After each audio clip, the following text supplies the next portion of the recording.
محمد والے محمد بلند ترین صلوات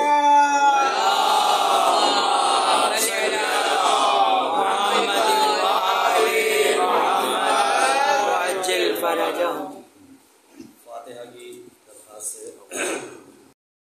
اخلاص اول اپنے ثواب مثال کرتے ہیں. تمام مومنین مومنات کے ارواح کے لیے خصوصاً ان کے نام لیے گئے. مل کے درود پڑھتے ہیں. محمد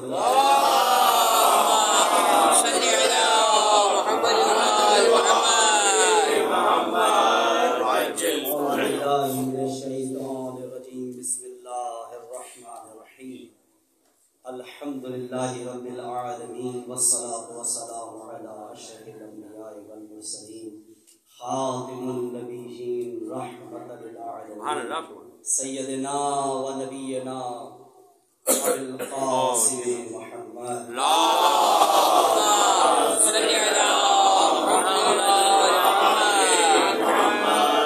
الطیبین الطاہرین المعصومین المظلومین ولعنۃ اللہ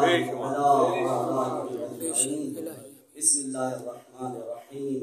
قل لا اسألکم علیہ اجرا الا المودۃ فی القربى.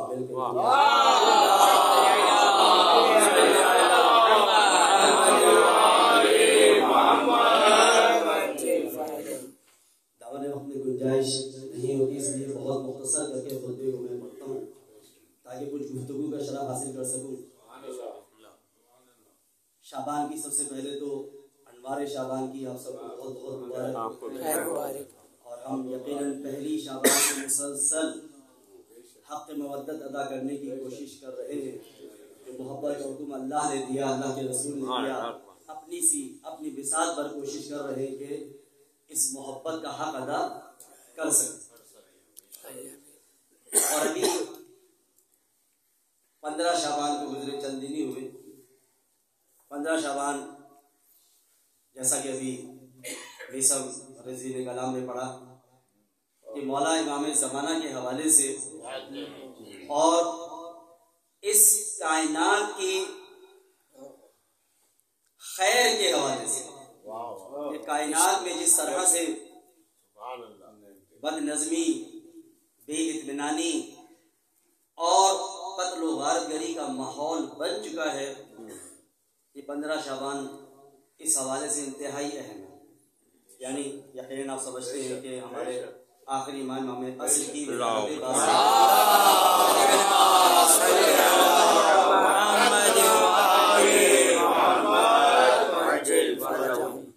محفل منقبت منعقد ہوئی, کلام پیش کیے گئے, تقاریر ہوئی اور عریض حاجت ہم نے اپنے وقت کے امام کی خدمت میں مثال کیا. تھوڑی سی گفتگو اس حوالے سے ہی ہوگی. عریض حاجت اپنے امام کی خدمت میں ارسال کیا کہ عریض حاجت امام کی خدمت میں کیوں بھیجا جاتا ہے؟ عریضہ یعنی خط. یہ خط کیوں لکھا جاتا ہے امام زمانہ کو؟ کوئی تو حکمت ہوگی نا. ہمارا دین, ہماری فقہ خاص طور پر حکمت سے خالی نہیں. کوئی بھی حکم, کوئی بھی عبادت, کوئی بھی حلال و حرام, اس کے پیچھے کوئی حکمت موجود ہے. تو یہ عریضہ لکھنے کی حکمت کیا ہے, مختصراً بیان کرنے کی کوشش کروں. امام زمانہ کی خدمت میں جو عریضہ لکھتے ہیں دراصل اپنے عقیدے کا اظہار کرتے ہیں. یہ عقیدہ کیا ہے جس کا اظہار کیا جا رہا ہے؟ تھوڑی سی مثال کے ساتھ آگے بڑھ جاؤں گے جلدی سے. اظہار عقیدہ کی بہت زیادہ اہمیت ہے دین میں. صرف زبان سے اقرار کر لینا کافی نہیں ہے, دل سے مان لینا کافی نہیں ہے, بلکہ اظہار ضروری ہے. سبحان اللہ. مثال کے طور پر اللہ وحدہ لا شریک ہے, پہلی تعلیم. تو لہذا اظہار عقیدہ کی منزل پر دلیل عقیدہ کے طور پر سارے مسلمان کہتے ہیں اشہد ان لا الہ الا اللہ. اسی طرح سے دوسری تعلیم انتہائی اہم تعلیم جس کے بغیر دین اسلام سے خارج. وہ ہے محمد اللہ کے رسول ہیں. سارے مسلمان دنیا کے کہتے ہیں اظہار عقیدہ کی منزل پر، دلیل عقیدہ کے طور پر اشہد ان محمد رسول اللہ.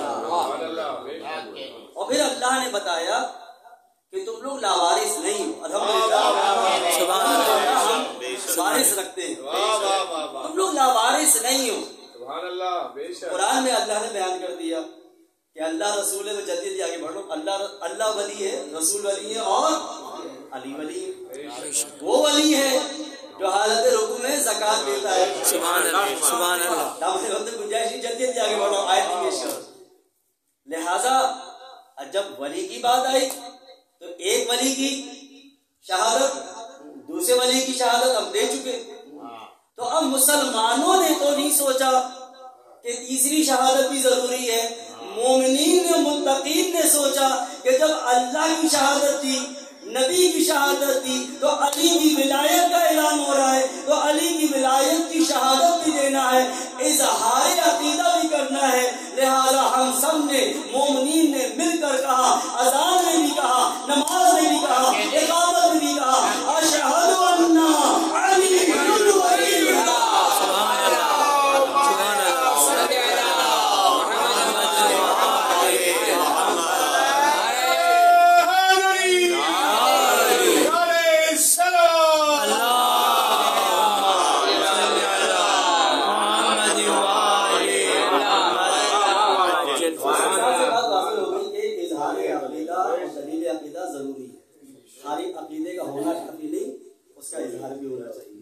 اب آئیے ذرا خط کی طرف، جہاں سے شروع کیا تھا کہ ہم خط کیوں تحریر کرتے ہیں امام کو. دیکھیں ہمارا عقیدہ یہ اہل تشیع فقہ جعفریہ کے ماننے والوں کا عقیدہ یہ ہے. کیا عقیدہ ہے؟ ہمارے امام کی ولادت باسعادت ہو چکی ہے. بے شک بے شک.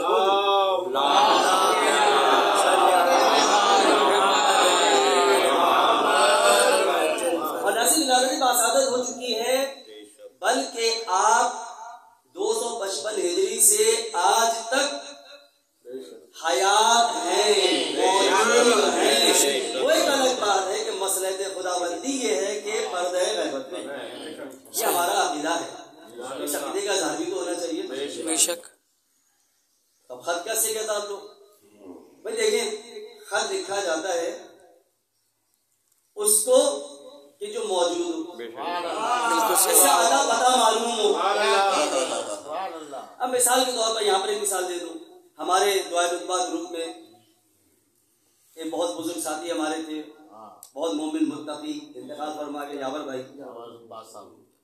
تو یاور صاحب انتقال فرما گئے.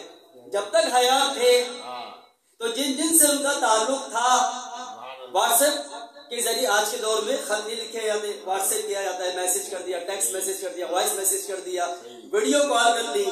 جیسا جتنا تعلق ہے، جتنی محبت ہے، جتنی قربت ہے، اس طرح سے اظہار واٹس ایپ کے ذریعے کر دیا. جب تک حیات تھے اس وقت تک مرحوم کو لوگ واٹس ایپ کرتے تھے، میسج کرتے تھے، کال کرتے تھے، بات کرتے تھے. اب اگر میں یاور صاحب کے موبائل پہ کال کروں تو ان کے صاحبزادے تشریف فرما کہ یہ قبلہ آپ کو کیا ہو گیا ہے، ابا تو موجود ہی نہیں ہے، انتقال فرما چکے، آپ کو جواب کیا دیں گے؟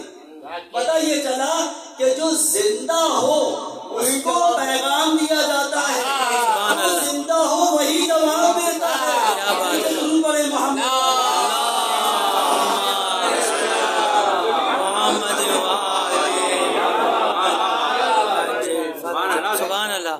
زندہ کو پیغام دیا جاتا ہے، زندہ کو خط لکھا جاتا ہے اور زندہ کی جانب سے جواب آتا ہے، جواب آتا ہے.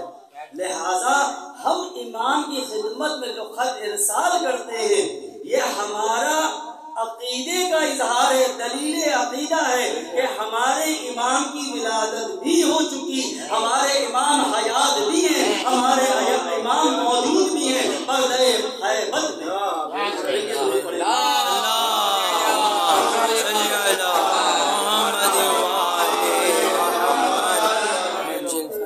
اب اگر شاہد بھائی اجازت دیں ذرا 5 منٹ اور لے لوں آپ لوگوں سے. ایک اور بات کہ جو ہم خط لکھتے ہیں اس کے حوالے سے غیر کو اعتراض کریں وہ اپنی جگہ، بعض اپنے بھی اعتراض کر رہے ہوتے ہیں. بھائی یہ خط لکھنے کا کیا سینس بنتا ہے؟ بھائی اللہ شہرگ حیات سے قریب ہے، اللہ ہمارے دل کے رازوں کو جانتا ہے، بھیدوں کو جانتا ہے، ہماری سوچوں کو اللہ جانتا ہے. تو لہٰذا یہ خط لکھنا بھائی اللہ ہی نے تو حکم دیا ہے، جانتا ہے، لیکن کہتا ہے مانگو مانگو، استجیبو، پکارو، تم پکارو گے تو میں دوں گا، بیٹھے بیٹھے نہیں مل جائے گا. نوالا رکھا ہوا ہے، اٹھاؤ، ہاتھ چلاؤ، آگے بڑھو اور نوالے کو منہ تک لے جاؤ تو نوالا جائے گا. کیا بات ہے، اس صورت میں جائے گا آپ کے شکم کی جانب. اگر آپ بیٹھے رہے تو یہ کسی اور کا عقیدہ ہے، ہمارا عقیدہ نہیں. ہم وسیلے کے قائل ہیں، وسیلے کے قائل ہیں، بغیر وسیلے کے ممکن نہیں. تو اب یہ امام کی خدمت میں خط کیوں لکھا جاتا ہے؟ یہ 12 امام جو اعتراض کرنے والے اپنوں میں سے یہ 12 اور 11 امام اور بھی تو ہے نا، ہم ان کو کیوں نہیں خط لکھتے؟ مولا علی کو خط لکھتے، مولا حسن کو خط لکھتے، مولا حسین کو خط لکھتے، کیوں نہیں لکھتے؟ یہ آخری امام کو خط کیوں لکھا جاتا ہے؟ بھائی اللہ کے حکم سے 12 امام اس دنیا میں تشریف لائے، 11 امام اپنے اپنے ادوار میں، 11 امام جتنے بھی 11 امام ہمارے گزرے اپنے زمانے میں اپنے ادوار میں ان کے چاہنے والے انہیں خط تحریر کرتے تھے. تاریخ میں موجود ہے، تاریخ میں موجود ہے، اور امام ان کو جواب ارسال کیا کرتے ہے یا نہیں؟ تو ہر دور کے امام کو ان کے چاہنے والے خط لکھا کرتے تھے اور انہیں جواب موصول ہوا کرتا تھا.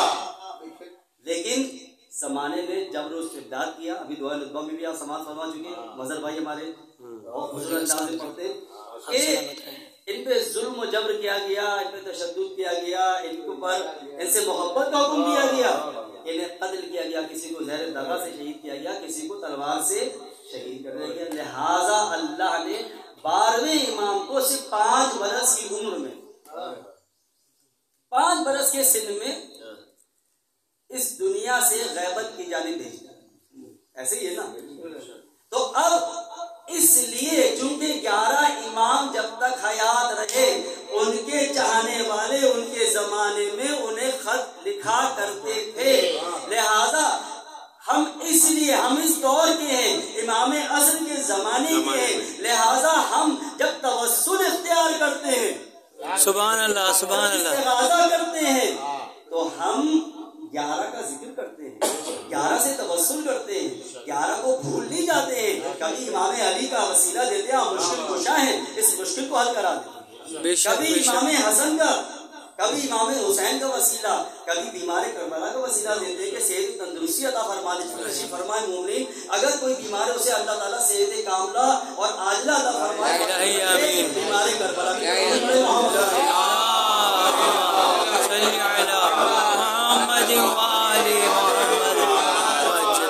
لہذا 11 اماموں کو ان کے زمانے کے چاہنے والے خط لکھا کرتے تھے.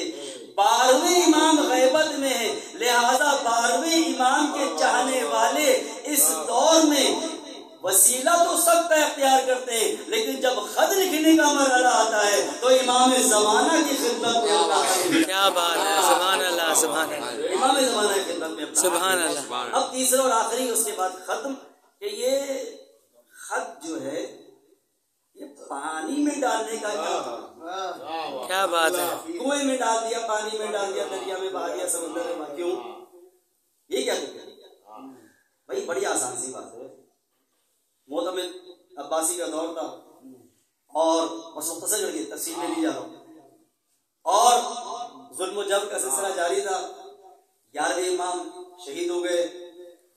5 جیسے میں نے بھی عرض کیا تھا 5 برس کا سن، اور یہ ظالم جس طرح حضرت موسیٰ کے زمانے میں فرعون چاہتا تھا، اسے بتا دیا تھا نجومیوں نے کہ ایسا تولد ہونے والا ہے جو تیرے تخت و تاج کو برباد کر دے گا. ایسے ہی ہے نا.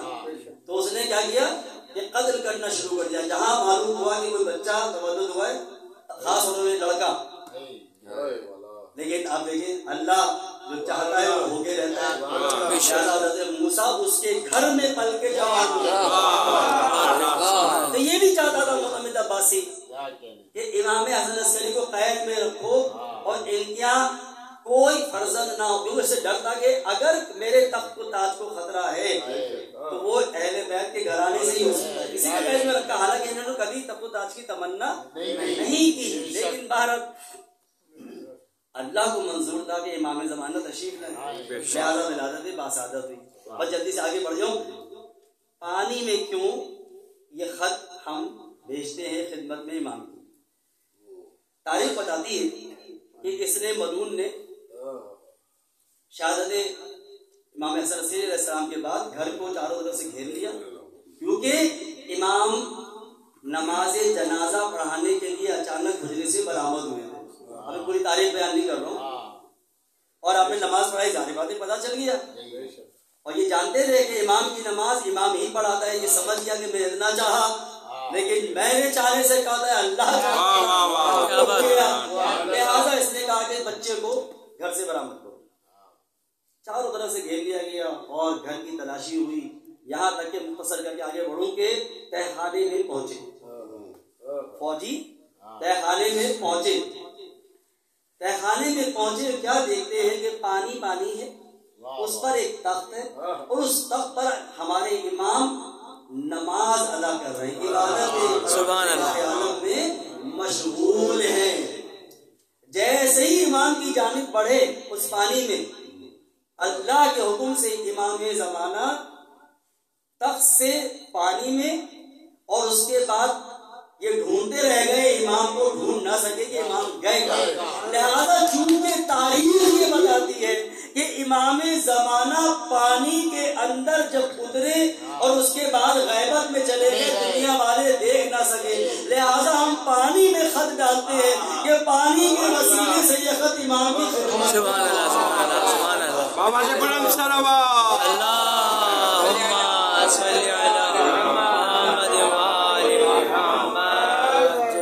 اللہ تعالیٰ ہم سب کی عبادت الہی آمین. ہم سب نے جو عریضے امام کی خدمت میں بھیجے ہیں، اپنے مسائل اپنی مشکلات بھیجی ہیں، امام زمانہ کی وسیلے سے اللہ تعالیٰ انہیں قبولیت الہی آمین. ہم سب کو صحیح معنوں میں، جیسا کہ کلام میں ہی پڑھا گیا، کہ امام زمانہ کے ایوان و انصار میں شامل ہونے کی توفیق عطا فرمائے. الہی آمین. ہمیں اپنا عمل و کردار ایسا کرنے میں، ایسا بنانے میں کامیابی عطا فرمائے کہ ہم امام کے سپاہیوں میں شامل ہوں. الہی آمین. امام زمانہ کا ظہور دور نہیں ہے، القریب انشاءاللہ امام کا ظہور ہوگا. تو ہمیں اپنی محافل و مجالس و تقاریب، جتنے بھی مواقع ملتے ہیں گیدرنگ کے، ہمیں اس کو دین اسلام، دین فقہ اور تعلیمات محمد و آل محمد کے مطابق انجام دینے کی توفیق عطا فرمائے. یا اللہ ہم سب کی جائز حاجات کو قبول فرما. یا اللہ اس گھر پر رحمتوں برکتوں کا نزول فرما. ظفر حسین نقوی صاحب کی اہلیہ بیمار ہے، ان کی صحت کے لیے، اور سید عباس علی صاحب بہت بیمار ہیں، ان کی صحت کے لیے یا اللہ جو بیمار ہیں انہیں شفا کاملہ اور عاجلہ عطا فرما. خصوصاً ہمارے ظفر بھائی کی اہلیہ علیل ہے، اور ہمارے دعا نقبہ کے ایک ساتھی عباس صاحب بہت علیل ہیں، خصوصی طور پر انہیں شفا کاملہ اور عاجلہ عطا فرما. جو بچے علم حاصل کر رہے ہیں انہیں امتیازی کامیابیاں عطا فرما. نوجوان بے روزگار ہیں انہیں بہترین روزی عطا فرما. صاحب روزگار ہیں ان کے رزق میں، روزی میں برکت عطا فرما. رحمتوں برکتوں کا نزول فرما. تمام مومنین کے گھروں پر رحمتوں برکتوں کا نزول فرما. یا اللہ ہم سب کو صحیح معنوں میں محمد و آل محمد کی تعلیمات پر عمل پیرا ہو جانے کی توفیق عطا فرما. یا اللہ ہم سب کو صحیح معنوں میں حق کے مودت ادا کرنے میں کامیابی عطا فرما. یا اللہ ہمارے بار میں ہادی کے ظہور میں تعجیل حضرت ایوان و انصار میں شمار. اللہم صلی علی محمد و آل محمد وعجل فرجهم